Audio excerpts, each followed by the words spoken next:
Hello, and welcome to the Once Upon a Corgi podcast. We are a puppy nitty crafty podcast coming to you from Southwest Connecticut. I'm Gabby, your host. You can find me everywhere online as Gabby Gales, and you can find all my hand-dyed yarn at Once Upon a Corgi or uponacorgi.com. Thank you so much for tuning in. Thank you to all new viewers. Thank you for checking us out, and hello and welcome back to all returning viewers. Thank you so much for stopping by. We are coming to you Wednesday night, April 12th. It's about 8:30, so a little bit later than I usually try to record. And we are coming to you from our new stash corner because the house is in a wee bit of a disaster. We are in the middle of redoing the bathroom / Bear Yarn has taken over the whole house. So that's a thing. So yes, bear with me. I'm a little bit frazzled. I just did a full day. And I've got my coffee in my Halloween mug, as always. And that's about it. The pups are tired, so they may not be making a very large acquaintance, and I'm realizing that my eyes are slowly doing this, so I'm sorry if I look a little crazy today. Now I forgot what I was gonna say. Yeah, we are coming to you from the craft corner. I redid my stash bookshelf, so now instead of one large bookshelf, they are on two smaller bookshelves and more manageable. And now I can't buy yarn because I can't fit anything else on the shelf. It won't work.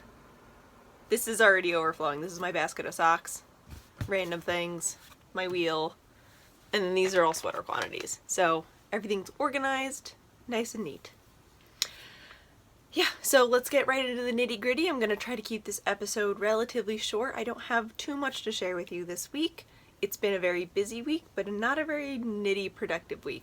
We have no major announcements. All the prize winners from last week got in touch with me, so I will be getting those in the mail to you. Either they already are, or we have discussed things. So that's that. And we have a couple cows going on. I'm going to list them in the show notes because they are ongoing, so all the show notes will be on the Ravelry page with the Once Upon a Corgi podcast groups tab, so feel free to join there. Fantastic people. Say hello in the hello thread and I will hit love if I read it. I just feel very robotic when I say, hello, nice to meet you, thank you for joining the group. So I've stopped responding because I don't want to seem disingenuous. Does that make sense? I hope so. Yes. So with all the super important announcements out of the way, let's get into the nitty gritty. I have nothing handmade on today. I am wearing an old public access t-shirt turned tank top because I just finished priming the bathroom for the second time, and hopefully tomorrow we can pick up paint and paint it. We'll find out. I don't know. Nothing handmade today. And no finished objects. I don't know what's happening. I was doing so well, like one finished object a week. That was the plan. I did not do that. But I did work on and start a lot of things. So, oh, I guess I have a hoe. That counts, right? So I finished one of my socks. This is the No One Knits Like Gaston Self-Striping colorway by Peach Queen Yarns. And I'm going to do, as you can see, there's nothing there, a true afterthought heel, out of pure laziness for not wanting to put a heel in. So we'll see how much that backfires against me. I knit it on size US 1 2.25 Hayas, and I did a 2x2 right twist cable rib for ha-has. And I did a wedge toe, and I think did a pretty decent Kitchener stitch job. I think there's one hole. There's a hole, but I can sew that in later. And I cast on the second sock. So same deal, 2x2 right twist cable rib, same needles. I've got my stitch marker for my afterthought heel, and I'm on the foot. This was my, I went out to dinner with a couple people from David's Tea on Sunday, so this was my knitting because it's vanilla, so you don't have to pay attention. And they're going by. Now that I'm on the second sock, I have a little bit of second sock syndrome, so I really just want the finished product because I love them so much. But they're a nice, easy, brainless knit, which is what I definitely needed today. And they are living in my Stitching Plaza Corgi bag with sushi. Stop. It's beautiful. I love it so much. Still. I'm just going to put all my projects in this bag. That's what's going to happen. So yeah, those are going. Here is the gobstopper. I still have a decent amount left. I'm definitely going to, I think I might do a self-striping block in my patchwork quilt scrap blanket. I haven't decided yet, but I'm definitely going to have leftover. And also, no, I'll save this for later. I don't know who it's by. I forgot to ask Adrian. Other socks we have been working on today are the Macaron Socks by Franco Phoenix in Akara Yarns, in her Blueberry Macaron yarn. So, still on the second sock. I haven't gotten that much done, I think, since the last time I showed you. Just a couple more pattern repeats. Chugging along. I still love the yarn. I still really enjoy the pattern. I'm very excited to get these socks. There's the yarn finished and just wear them next year, because this year for my box of socks I'm not going to wear the socks until I either have all 12 or next year. So we'll see. And I think I showed you this before. I have one finished. So I am on the second sock, and I'm about halfway done with the leg, so a little bit longer to go. But it's a nice like TV knit.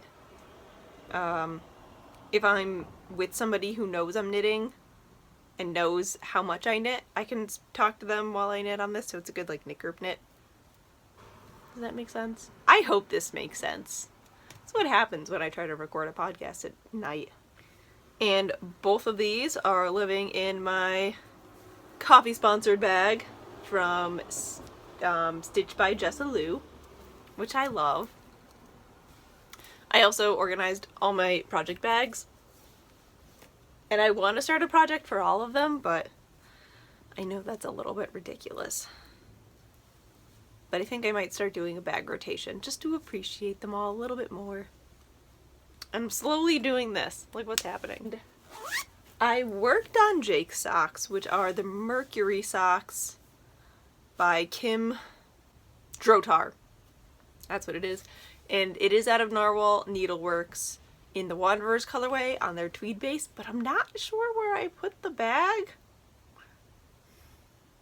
I know it's in a bag. Like, the socks are in a project bag, and the project bag is in another bag somewhere in the apartment. Yes, because the last time I saw them, I was knitting on them at Mina's because we had a knit group this past Saturday, and then I put them in my bag, and I haven't gotten a message saying they're there, and I did knit them on the train, so they have to be somewhere in this house.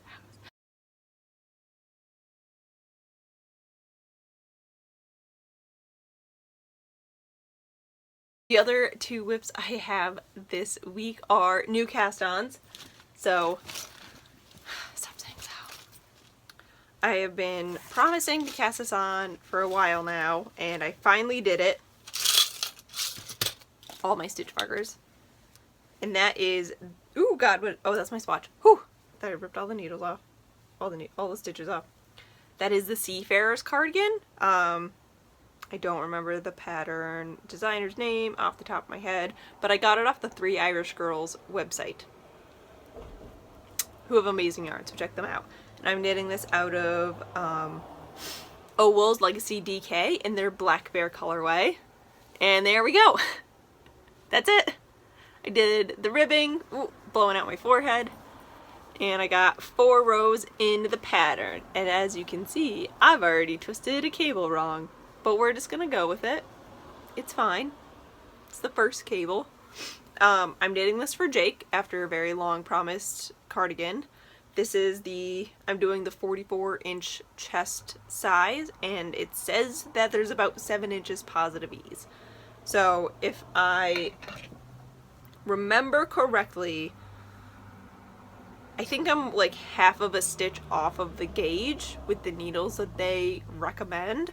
So if anything, it'll just have like 6 inches positive ease instead of 7. It will fit him because he's got a 44-inch chest. So if anything, it just won't be as baggy. And that's basically all I have to say about it. It's the sit and stare at the chart kind of pattern and like have every single page of the pattern laid out across the couch kind of knit, and it's definitely one of the things I'm craving. One of the things I'm craving, just like a lose yourself completely in the knitting and then look up and it's 2 hours later and tea is cold and your dinner hasn't been eaten, but you just got lost in the cables. That's what I wanted. It's like a good book, but you get a sweater out of it in the end. Man, if you got sweaters out of reading really good books, I'd have so many sweaters. So many sweaters. I love it. I really want to knit on it, but I want to knit on so many things. I have like, not cast-on-itis. I have like dream design-itis right now. Ooh, try and give you, it's just a very dark, almost black-brown yarn. Yeah. And that is living in a project bag I got in a swap like a year and a half ago. It was my first swap ever, and I love this bag. It's perfect for Jake sizes. Oh, I have the pattern in here. I can tell you who designed it. It is by Moria Engel. So there we go. That's what it is. She knit it in like this beautiful aqua teal. And after I told Jake what the pattern was, he asked if he could have that color too. So next cardigan, he can have an aqua one.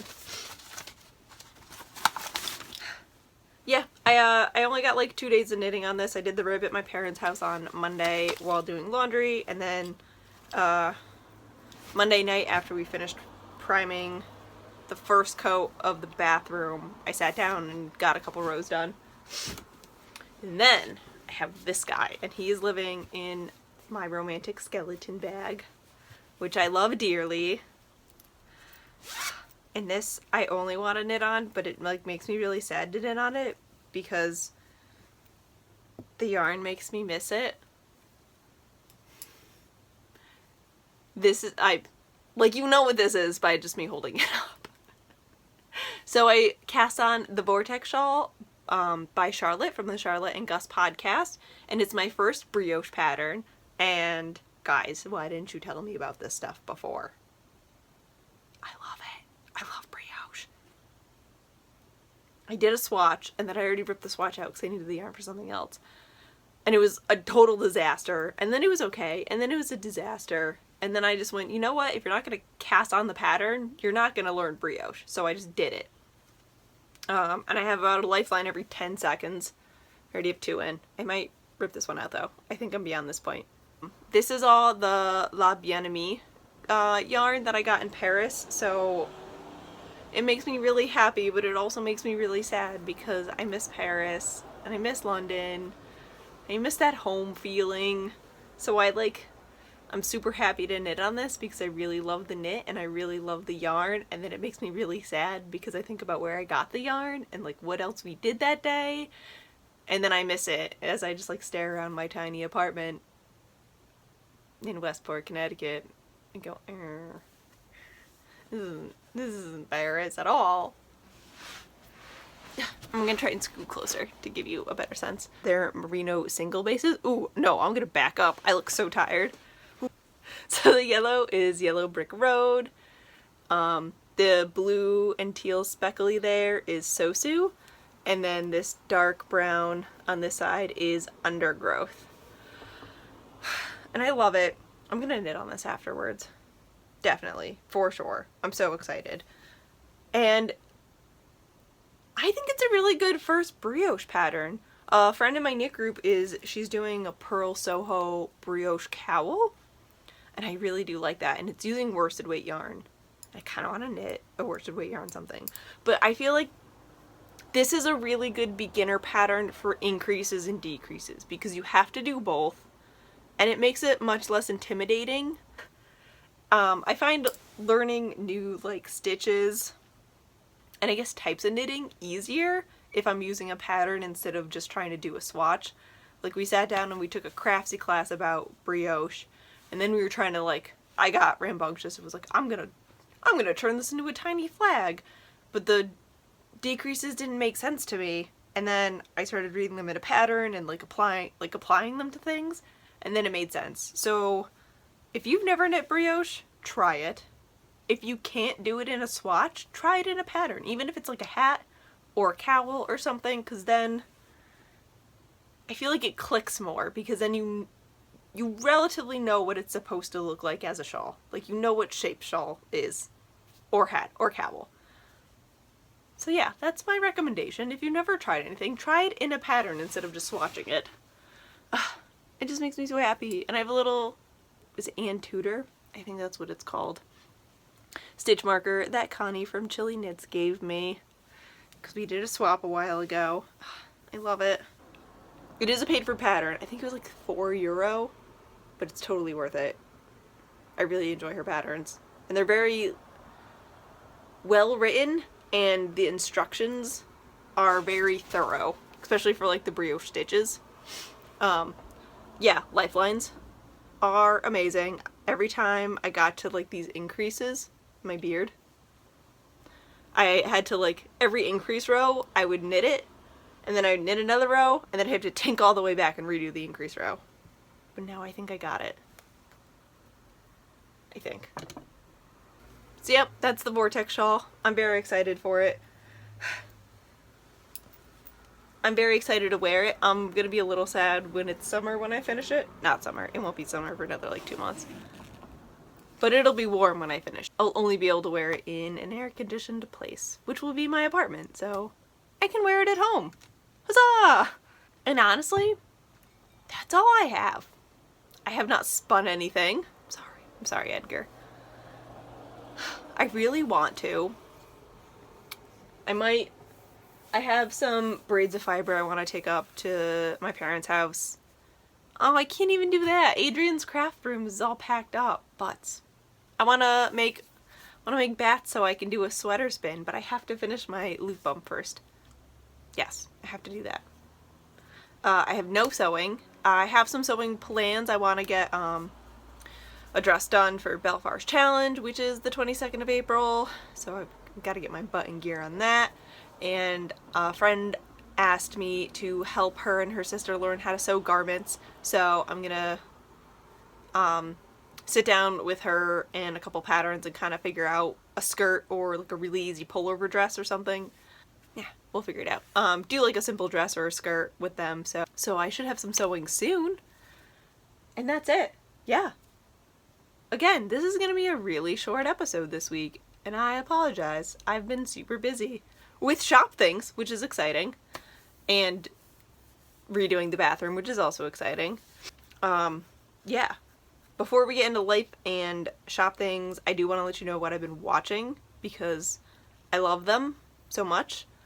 A couple people have already recommended this, but Escape to the Country it's on American Netflix. I hope it's everywhere else. And Julie from Sweet Sparrow Knit says it's on YouTube too. So, Escape to the Country. It's like a British House Hunters International, but no one's pressured to buy any of the 3 houses, and one of the houses is a complete surprise to them, like totally out of the box, usually a converted barn or church or something that I want to live in, and everybody's really nice and it's so sweet, and it's just, essentially everybody wanting to go live in hobbit holes in the countryside of the UK, and I love it. It's so calming.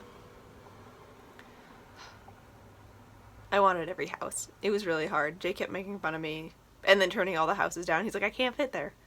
No. That guy's only 6 feet. I can't fit in that. He can't fit in that. But it was wonderful. If you need a nice calming, forget everything that's happening around you show, escape to the country. And after I finished that, I watched Britain's Great Castles, or Great British Castles, also on American Netflix. Also fantastic. I think they're like hour-and-a-half to hour-long episodes, and they just go through great British castles. 1 Irish, Northern Ireland, 2 Welsh, and lots of English castles. And they're all very interesting because he goes back to like when they were built, and then a lot of them were converted after like Victorian era.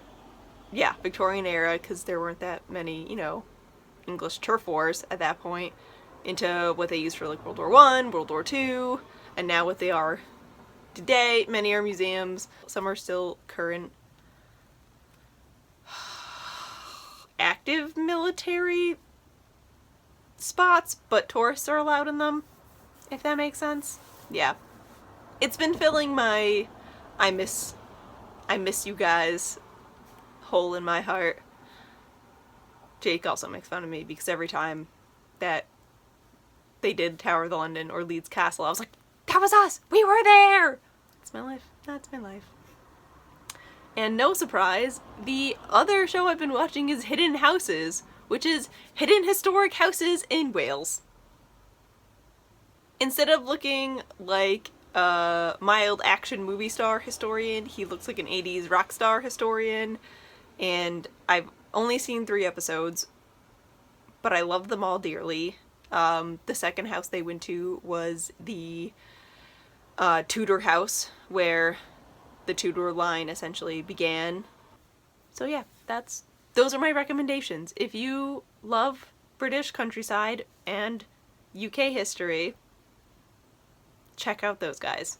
There's your history nerddom for the week. Alright, now we are joined by Iron. The only other thing I've been really doing is listening to S-Town, which is brought to you by This American Life and the people that did This American Life and Serial. I know, it is not safe for children, so earbuds, or don't have them around when you listen to it. But that was a fantastic podcast, and I highly recommend it. And I think that's it. That's what I'm watching, that's what I'm listening to. I don't have any stash enhancement either, but I forgot where Adrian said he picked these up, but he got me a little Corgi progress keeper. It's an iron. I don't have anything in it yet, but I will. I'm gonna put my macaron of stitch markers in it. There we go. I'll ask him where he got these to let you know, because this fabric is fantastic and I want everything in it at all times. He got Mom the red-headed with the docktail progress keeper, and then I think his had like pizza or little cartoon corgis on it. It was adorable, and I need it in my life. The last section of this very short podcast, and you're welcome if you have a long lineup for this week, and I'm sorry if you were hoping for a longer one, is the shop update. So if you're not here for... Oh no, it's not the last one. Shop update and then life thing. So if you were not here for any of those and you were here for the knitting, I'm sorry for the lack of content, but thank you so much for watching. And if you're here for the shop update and everything else, let's get on. Shop updates are Thursday, 7 p.m. at uphonacorgi.com, and we will be having a large one this week, and I'm very excited about it. Some of these are still damp because I dyed them earlier today, but they were outside, so they're drying relatively quickly. So we will have a full set of L'Empire de la Mort. It's Empire of the Dead, but in French, and I'm sorry if I butchered that. This is it on the penny base, and I will have it on Penny, Ginger, Oliver, Tesla, and Audrey. Did I say Audrey? The brain's going. We will also have, yeah bud, Oswald for mayor. On those same bases. There will be many bases and many colors. I did a little bit of a one-of-a-kind colorway. I'm not sure what to call them. I don't want to call them free swims. I feel like that's cheating. I might call them lone wolves because they wish they were wolves. Iron. It looks like he's just counting all the yarn in the shop, in the shop, on the shop shelves. This guy. I don't have a name for her yet. I'm trying to go more towards the red pinkish. Got a lot of blue, so this will be available on Audrey and Ginger. I will have Moon of My Life across all said bases. Did that one. I haven't dyed it up yet, but I had some left over. I will dye this up tomorrow, but I will have some Mr. Todd from the Beatrix Potter Club up in the shop. Oh, Audrey just took a big stretch. We'll have Bears Beats Battlestar Galactica on all these bases, plus the Marie Cutie base. I didn't put it on the Tesla base because I felt like these were really good sock ones. And I also did a full set of Mauvetone. Oh, and I did this. I totally forgot. I dyed up 2 skeins of Bone of My Bone on the Polworth Silk DK. So there's, they're both 250 gram skeins, so there's about 1,400 yards of a DK weight. I really like the way this turned out. I am debating knitting my wicker pullover in this colorway or warm and cozy. Haven't decided yet. But I like my little yarn baby. So 2 skeins of this will be in the shop, but I think I'm dyeing up 2 skeins of this in Blood on My Blood and then 2 skeins in Oswald for mayor. And I think I'm going to do another set of one-of-a-kinds for tomorrow as well, just to sort of clean the palette and mix things up in the dye pot. Get it? So shop stuff. Again, that will be 7 p.m. Eastern Standard Time at upanacorgi.com or upanacorgi.etsy.com. And I really hope you could make it. I just also want to say thank you so much to everybody who supports the shop. Because of you, I can do this full time, and it makes me so happy. It really does. Like, I feel so stressed out sometimes because there's literally yarn everywhere, but then at the same time, I'm just so happy to be able to do what I do. So thank you so much. Alright, life things. Again, we are surprise redoing the bathroom. So that took up most of my week. That was Monday, so we primed Monday. What did we do yesterday then? We let it dry. I dyed yarn. That's what we did yesterday. So today, I did the second coat of primer. And tomorrow, depending on what Jake is doing for work, we are going to go to Home Depot or Lowe's or wherever we're going, I don't remember, to pick up the paint, pick the final colors, and hopefully paint tomorrow or Friday. I would like my bathroom back in full swing. Yeah, we were supposed to prime it yet last night for the second time and then pick the paint up this morning, but Jake ended up working later than he thought he was going to, so everything's just pushed back a day, and that's fine. Toilet and shower are still hooked up, so all the necessities are there. I'm hoping to do like a Victorian theme and do like an emerald green with gray borders? That's not the word I want. Green and gray. That's the goal. Maybe change a couple of the fixtures, but nothing too drastic. It is a rental, so I don't want to put too much money into it. What else have I done? Oh, Saturday I met up with Kristen from the Yarngasm podcast, Jacqueline from Brooklyn Knit Folk, Julie from Sweet Sparrow Yarns. I almost said So Sweet Violet. That would have been great.